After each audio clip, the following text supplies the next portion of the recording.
को हटा दिया जाए? आप बताइए। गिरिराज सिंह को हटा दिया जाए, कुतुब मीनार छोड़ो। ये जिस भागना ही पड़ेगा भाई, भागना ही पड़ेगा, ठीक है। ये इस व्यक्ति को ये नहीं पता कि ईसा और ईसा पूर्व क्यों लगता है इतिहास में। एक्टर यहाँ आ रहे हैं ना, इन्हें कुछ नहीं पता, रेपिडो पे भाग रहा है और इतिहास की बातें कर रहा है। अच्छा ये बताइए कि जिस तरीके से कह रहे हैं कुतुब मीनार के बारे में, उसको क्या देख रहे हैं? फिर ताजमहल के बारे में बोल रहे हैं, अभी आपको पता है। मैं सिर्फ एक मांग करता हूँ सरकार, ये जितने लोग हैं जो पिटीशन डाल रहे हैं, एक झटके में जेल में डाल दो। ये देश में हिंदू मुसलमान का मुद्दा खत्म हो जाएगा, ठीक है। एक झटके में इन्हें जेल में डाल दो और मोदी जी की सरकार चली जाए, मोदी जी से सत्ता छीन लो, देश में 1 मिनट में सौहार्द आ जाएगा, भाईचारा आ जाएगा। मोदी जी जो अजमेर शरीफ के लिए चादर भेजते हैं, संविधान को माथे लगाते हैं, लेकिन उसके बावजूद भी इस तरीके से देश के अंदर हो रहा है। एक डायलॉग सुना है, ठीक है, मुंह में राम बगल में छुरी, मोदी जी वही कर रहे हैं, ठीक है। अजमेर शरीफ के लिए चादर बेचते हैं और नीचे से एजेंडे तैयार कर रखे हैं। तो तुम मुकदमा करो, तुम मुकदमा करो। मैं कह रहा हूँ जो जिस व्यक्ति ने मुकदमा किया है उसकी प्रोफाइल झांको तो सही, बीजेपी के तार मिलेंगे ही मिलेंगे, कन्फर्म मिलेंगे। इनके तारों में करंट भी उनसे ये भी सवाल किया गया था कि इसमें हिंदू को या गरीब हिंदू को क्या फायदा मिलेगा? वो कह रहे किसी को फायदा मिले या ना मिला, मुझे तो फायदा मिल रहा है। हाँ, राजनीतिक फायदा मिलेगा। मैं कह रहा हूँ जितनी मेहनत इस देश में मंदिर ढूंढने में की जा रही है, शायद इस देश की सरकारें रोजगार ढूंढने में करती तो देश की तस्वीर कुछ और होती। बहुत बढ़िया भाई। इस देश में ठीक है, जितनी मेहनत, ठीक है, मंदिर ढूंढने में की जा रही है, अगर उतनी मेहनत इस देश में महंगाई को कम करने के लिए की जाती तो तस्वीर कुछ और होती, ठीक है। जम्मा मस्जिद के बारे में कहा गया कि जम्मा मस्जिद का जो सीढ़ियाँ है उसमें कह रहे मूर्तियाँ दबे हुए हैं। मैं कह रहा हूँ जम्मा मस्जिद की सीढ़ियों में नहीं, उसकी माँ से जम्मा मस्जिद की सीढ़ियों में नहीं, लाल किले की सीढ़ियों में भी भैया मूर्ति मिलेंगी, ठीक है। कुतुब मीनार के टॉप पर भी मूर्ति मिलेगी और अभी मोदी जी की सरकार आसमान में बनने वाली है, आसमान में, फिर आसमान के अंदर मूर्तियां मिलेंगी। मतलब खामोखा की बातें हैं भाई। जितने मंदिर हैं तुम उतने में नहीं जाते दर्शन करने, ठीक है। भगवान दिल में रखने की चीज है। यहाँ बहुत सारे लोगों को गलतफहमी है कि ये मस्जिदें हैं तो इस्लाम है। नहीं जी, इस्लाम है इसलिए मस्जिदें हैं। और तुम ये कहा जाता है कि आज़ादी से पहले भारत में 600 मस्जिदें थी। मैं कह रहा हूँ तुम 600 की 600 मस्जिद पर धावा बोल दो। आज की डेट में 3 लाख मस्जिदें हैं। क्या हासिल होगा इस देश के हिंदुओं को? मैं जो पूछना चाह रहा हूँ, इस देश में हिंदू कुछ तथाकथित राजनीतिक हिंदुओं को लग रहा है कि 4-5 हिंदुओं को कब्जा लें, 4-5 मस्जिदों को कब्जा लेंगे तो ये हिंदू राष्ट्र बन जाएगा, ठीक है। मैं बता रहा हूँ क्या अचीव होगा तुम्हें इस देश में। पिछले 10 सालों से मोदी जी की सरकार है, 15वां तीसरा सेशन चल रहा है, ठीक, 15 साल हो जाएंगे। मोदी जी ने इस देश में हिंदू मुस्लिम की सेवा क्या दिया है? क्या अचीवमेंट है मोदी जी की? क्या क्रेडिबिलिटी है मोदी जी की? बेरोजगारी पे ये देश बात करने को तैयार नहीं, मंदिर मस्जिद पे बात करेगा। संभल में जिन लोगों के गोली लगी, ठीक, उनको इंसाफ कब मिलेगा? पुलिस ने जितने लोगों पर FIR दर्ज करी, जितने लोगों के घर मकान तोड़े भी जाएंगे, आगे बुलडोजर की कार्रवाई भी हो रही है, जितने लोगों को बंद किया जाएगा, उन लोगों के पक्ष में कोई खड़ा है? नहीं खड़ा। और इस देश में मैं तो एक डायलॉग सुना होगा, आज मैं ऐसी स्थिति देखता हूँ, लोग कहते हैं बहुत डायलॉग सुना कि अल्हम्दुलिल्लाह मैं मुसलमान हूँ। लेकिन एक बात बताऊँ, मुझे कसम से दिल से तकलीफ है कि मैं मुसलमान हूँ इस देश में, क्योंकि इस देश का शासन कमजोर के लिए कमजोर है, इस देश का संविधान कमजोर के लिए कमजोर है और मजबूती के लिए मजबूत है। दिल छोटा मत। आज इस देश में, ठीक, बहुसंख्यक जो है वो जबरदस्ती इस देश के अल्पसंख्यक को दबाने की कोशिश कर रहे हैं। ये देश के लिए घातक है भाई। ऐसा क्यों हो रहा है जबकि देश में संविधान समता का भाव देता है? आर्टिकल 15, ठीक, ये जो हिंदू सेना के अध्यक्ष हैं, ये अगर इनका हिंदुत्व से कोई लेना देना होता तो ये इनके नाम से एक स्कूल होता, इनके नाम से एक हॉस्पिटल होता। मैंने आज तक हिंदू सेना हॉस्पिटल नहीं सुना, मैंने आज तक हिंदू सेना सीनियर सेकेंडरी स्कूल नहीं सुना, हिंदू सेना प्राइमरी स्कूल नहीं सुना, हिंदू सेना के नाम से कोई चैरिटी नहीं सुनी, हिंदू रक्षा दल के नाम से कोई चैरिटी नहीं सुनी। लेकिन जहां विवाद की बात आएगी हर जगह हिंदू सेना है। तो इनको इससे क्या फायदा मिलेगा जो मस्जिदों में? ये भविष्य के प्रधानमंत्री हैं, ये भविष्य के मुख्यमंत्री हैं भाई। मोदी जी की राह पर चल रहे हैं ना। गुजरात के गोधरा कांड के बाद ही तो मोदी जी को पहचान मिली है।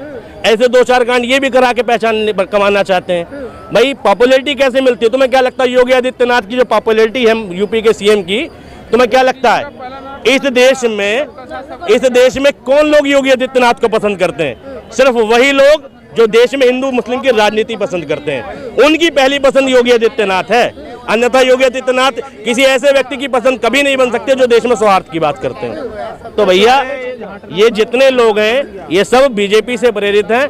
बीजेपी जिस दिन सत्ता में जाएगी ये गंदगी एक साथ चली जाएगी। लेकिन जम्मा मस्जिद की बात कह रहे हैं, आप ये बताइए जम्मा मस्जिद को अगर इस तरीके से खोदा जाएगा या उसमें इस तरीके से मैं कह रहा हूँ जमा मस्जिद, अरे कल को मैं कहता हूं प्रधानमंत्री आवास के नीचे मस्जिद है, पुरातत्व विभाग के अधीन है। मैं कह रहा हूँ किसी ने दावा किया ये बड़ी बात नहीं है।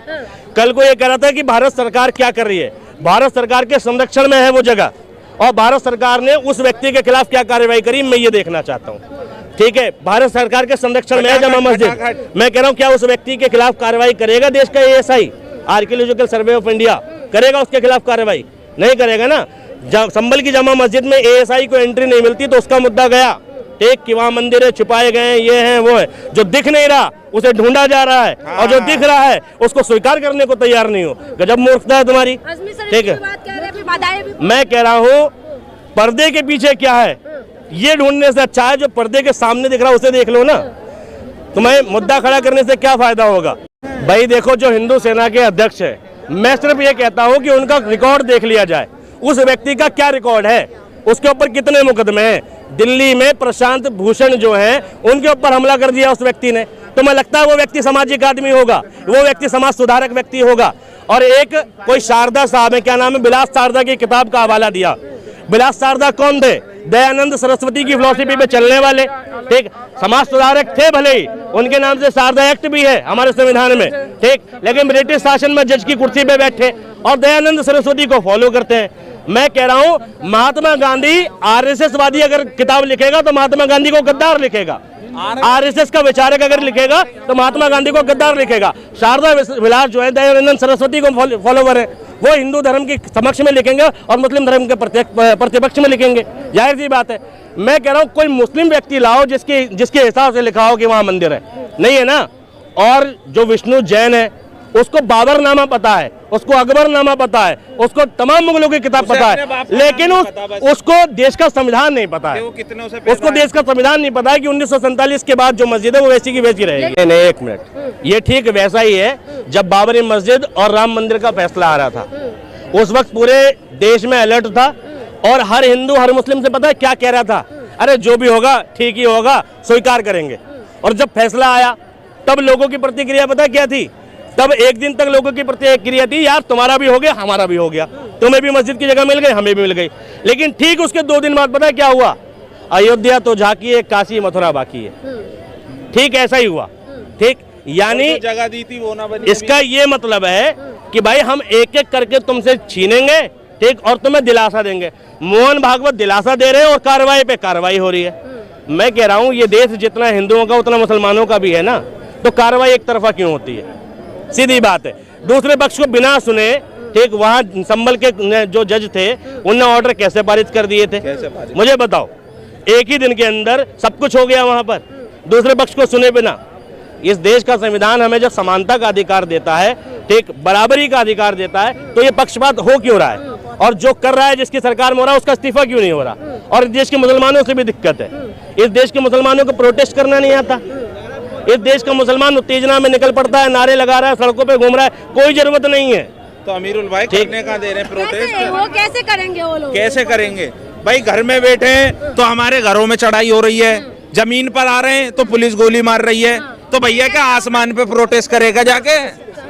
बहुत इजी है, दिल्ली के रामलीला मैदान में आया जाए। अरे भैया परमिशन नहीं मिलती, अभी 2 बार परमिशन रद्द करी है दिल्ली पुलिस ने। दुनिया भर के वहां नाटक होते रामलीला मैदान में, जब तो कोई परमिशन रद्द नहीं होती। जहां हमारी बात आती है वहीं तुम्हें दिखता है सुरक्षा की कमी आ जाएगी, दंगे हो जाएंगे। अरे हम लोग क्या कूड़ा कबाड़ा समझ लिया क्या? इस देश का मुसलमान इस देश के लिए वफादार जितना है उतना कोई नहीं हो सकता आने वाले समय तक, बता रहा हूं मैं आपको। तो ये एक तरीके से दर्द भी झलकता है। बहुत सिंपल सी लाइन थी करके रख दी कि ईमानदार वो नहीं होता जिसे बेईमानी का मौका न मिले, ईमानदार वो होता है जिसे बेईमानी के 1000 मौके मिले, इसके बावजूद वो ईमानदार रहे। इस देश में मुसलमानों को टेररिस्ट जाने क्या क्या कहा जाता है, यहाँ तक कि संसद में भड़वा मुल्ला कटवा तक कह दिया जाता है एक विधायक के सांसद के द्वारा। लेकिन ये समझना पड़ेगा, इस देश में मुसलमानों के पास पाकिस्तान जाने की अपॉर्चुनिटी थी, लेकिन इस देश का मुसलमान देश के प्रति वफादार था, वो नहीं गया। ठीक, और जो कहते हैं ना कि बंटवारा हो गया धर्म के आधार पे और मुसलमान चले गए तो ये बच्चे हुए यहाँ क्यों रह गए, तो उन लोगों को बताना चाहता हूँ कि आज़ादी के बाद हिंदू भी गए थे पाकिस्तान, जिनकी जमीनें थी, जिनका घर मकान था, सिख भी गए थे पाकिस्तान, ठीक, लेकिन टैग सिर्फ मुसलमानों को देना। लास्ट सवाल है, क्या इस तरीके से बार बार अगर ये ऐसा माहौल होता रहे तो क्या लग रहा है देश में क्या कुछ हालत हो? देश की वही कंडीशन है जो पाकिस्तान की है, देश की वही कंडीशन है जो बांग्लादेश की है। बांग्लादेश में अल्पसंख्यक परेशान, हिंदुस्तान में अल्पसंख्यक परेशान, ठीक, पाकिस्तान में अल्पसंख्यक परेशान, हिंदुस्तान में अल्पसंख्यक परेशान। मोदी जी तो मूवी देख रहे हैं। हाँ, मोदी जी के पास 3 घंटे का मूवी देखने का टाइम है, मुझे वो दिन लेकिन याद आ मणिपुर गया। जाने का टाइम नहीं था, ठीक है। मोदी जी के पास हर जगह जाने का टाइम रहता है, लेकिन संभल की हिंसा पर बात करने का टाइम नहीं है। तो ये देश के प्रधानमंत्री की भाई क्या ये बात है, पूरी दुनिया में डंका बज रहा है और आवाज थू थू की आ रही है। धन्यवाद।